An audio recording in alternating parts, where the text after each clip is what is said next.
Eu até acredito que esse gol deu a falsa ilusão de que o Atlético iria atropelar o Vasco.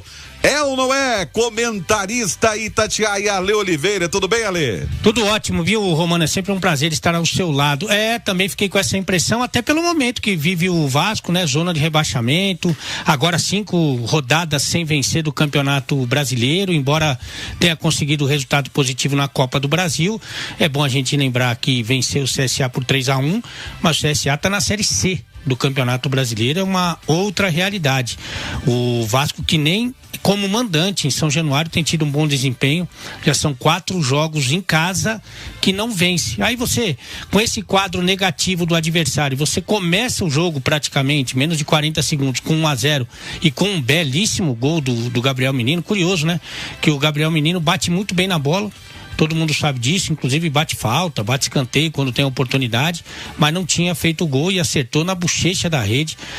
Foi um golaço. E aí a tendência é que o Vasco fique mais ansioso, mais nervoso, a torcida impaciente, e que o Atlético pudesse aproveitar disso até pela formação que tinha, né? Com meio campo com mais gente, né? Mais congestionado, na presença do Alan Franco, do Gabriel Menino, Scarpa e Igor Gomes, e tentando usar a velocidade do Rony e do Coelho.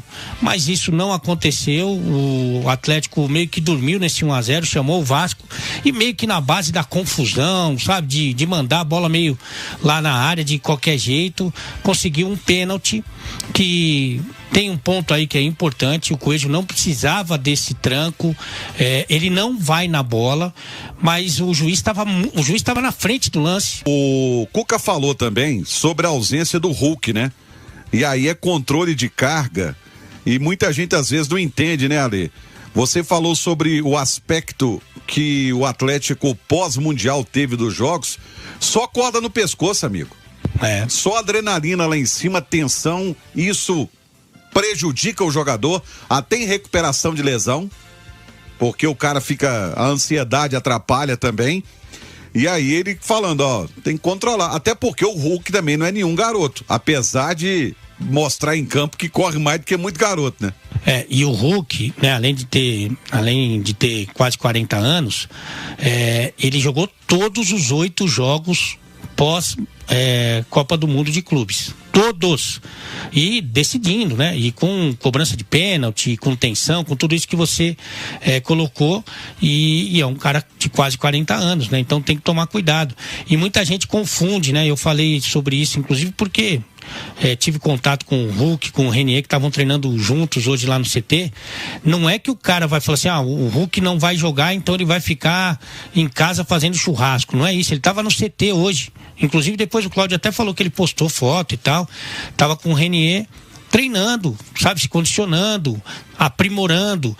E também tem sempre o risco, quando você estica demais a corda, a gente acabou de falar disso, do cara estourar, né? E aí você perde o cara por mais tempo. Então, eu acho até que, para ser bem sincero, acho que o Cuca até demorou para tomar essa decisão. Eu acho que ele esticou a corda mais uma vez. É que realmente 9 jogos em sequência, com esse caráter decisivo que o Atlético vem enfrentando e que o Hulk principalmente vem jogando quase todas as partidas o tempo inteiro, seria quase que um suicídio. Ele não ia aguentar. Então aí eu acho que a decisão foi certa, por mais que evidentemente você pague um preço por não ter o seu melhor jogador. E anotei aqui pra gente poder dissecar o que disse o Cuca, Ale. Ele falou sobre tempos distintos do jogo de hoje. E eu fui buscar aqui nas estatísticas e no primeiro tempo o Vasco teve 60% de posse de bola.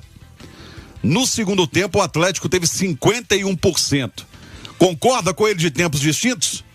Eu acredito que sim, e eu acho que isso se deve muito também à entrada do Alexandro, às correções que ele fez no intervalo e depois as outras mudanças, né? Porque você pode inclusive discutir tecnicamente o valor de cada jogador. O que não dá para discutir é a parte física, né? Essa aí não dá para discutir. Então, conforme ele foi colocando jogadores mais saudáveis, ele foi empurrando o Vasco mais para trás, foi criando mais oportunidade, foi controlando mais o jogo, né? E no primeiro tempo ele não teve esse controle. Então o Alexandre, para mim, é titular. Eu acho que poderia inclusive ter saído jogando. A gente já conversou muito a respeito do Igor Gomes, que ele tem algumas poucas participações em que ele entra durante o jogo e ele ajuda, porque ele é um cara de bastante movimentação, tá sempre com muita disposição, né?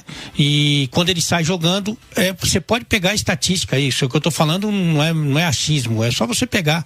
Ele, na maioria esmagadora das vezes, ele sai no intervalo ou durante o segundo tempo. O Igor Gomes não fez uma boa partida, assim como todo o Atlético não fez um bom primeiro tempo. E aí, com a entrada do Alexandre, o que acontece? Ele fortalece sim o meio-campo na marcação, porque daí ele tem Alan Franco, Alexandre e Gabriel Menino. Ele dá mais liberdade pro Scarpa e principalmente dá mais liberdade pro Rony e pro Coelho, que é a proposta de você congestionar o meio-campo e sair em velocidade, né? Além do que o Alexandre trata muito bem a bola, tanto que ele sofreu várias faltas para ligar o contra-ataque, para tentar armar o time. Então você ganhou qualidade quando você tem um momento ofensivo. Então melhorou bastante o time, melhorou. O Biel também entrou e deu uma movimentação diferente, embora ele tenha perdido o gol ali, ele incomodou demais a defesa adversária, até porque o Rony, que fez a única jogada dele foi na conclusão errada do Biel.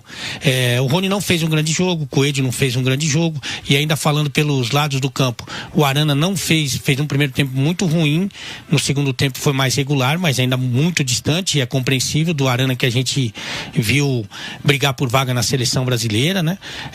O Natanael, tenho a impressão que ele sentiu o fato dele ter ido pro banco, porque hoje o Natanael é reserva do Saravia, e eu acho que ele sentiu também, não fez uma grande partida.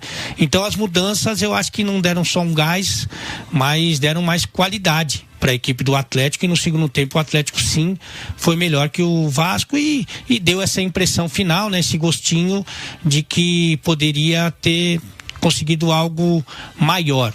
Embora o Vasco também tenha tido as suas oportunidades. Eu tô lembrando uma quando a chuva apertou, que o Tietê deu um tapa na bola, que passou rente ali à trave esquerda do Everson, que também levou perigo, mas de qualquer maneira é administração, né? Administração de 3 competições, a gente já falou sobre isso também, que nesse momento só o Atlético, o Fluminense e o Botafogo estão vivos nas 3, e é muito complicado você administrar, é muito complicado. Hoje, eu falei antes do jogo, por isso estou à vontade para falar agora. Hoje, eu acho que o time entrou com a perna pesada e ele poderia ter feito, que ele fizesse 2 para dar sangue novo pro time, para dar um gás diferente pro time. O Alexandre Biel para começar jogando, eu acho que já ajudaria muito, viu, Romano?